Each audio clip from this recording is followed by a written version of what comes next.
Use a belt?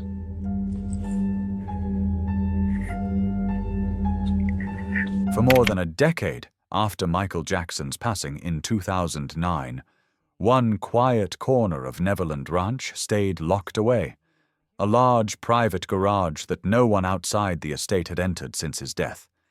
The room wasn't just a storage space, it was a time capsule of a life lived between imagination and reality. Why did it remain closed so long?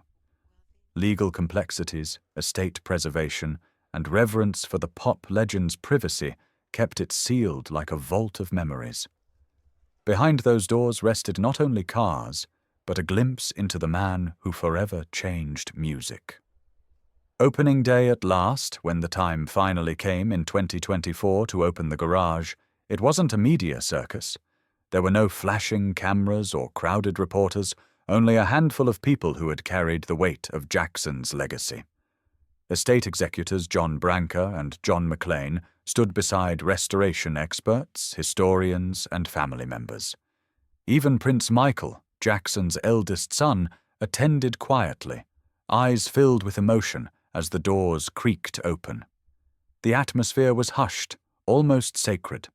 One witness described it as walking into a perfectly preserved memory, a world frozen in time. Inside stood not a clutter of old vehicles, but a carefully arranged collection, untouched and gleaming under soft light. At the center, a 1999 Rolls-Royce Silver Seraph limousine shimmered in pale silver blue. Designed by Jackson himself, its interior glowed with gold accents, crystal fixtures, and rich fabric, a moving reflection of the imagination that defined his art. Nearby sat a 1985 Mercedes-Benz 500 SEL, understated but deeply personal. It was the car he drove during long nights between his Encino home and Los Angeles studios, a space where melodies and thoughts likely came to life in quiet solitude.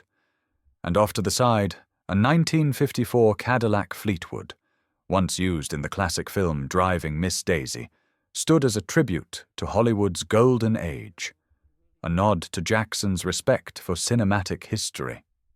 Symbols of the man behind the music. These weren't merely luxury cars. Each carried a story, a glimpse into Michael's inner world. There was even a playful Peter Pan-themed golf cart, a whimsical piece that perfectly captured his lifelong fascination with childhood wonder. For a man who spent so much of his youth in studios and spotlight, these vehicles represented freedom. Moments when he could drive, dream, and be himself away from the stage. The garage wasn't about wealth. It was about identity, creativity, and the rare comfort of privacy. Preserving a legacy. After documenting the discovery, the estate made a thoughtful decision. The cars would not be sold to collectors. Instead, they would remain part of Michael Jackson's official archives, preserved until his children chose how best to share them with the world. It was a gesture of respect for the father they loved and for the cultural icon who inspired millions. In the end, opening Michael Jackson's garage revealed something far more meaningful than hidden treasures.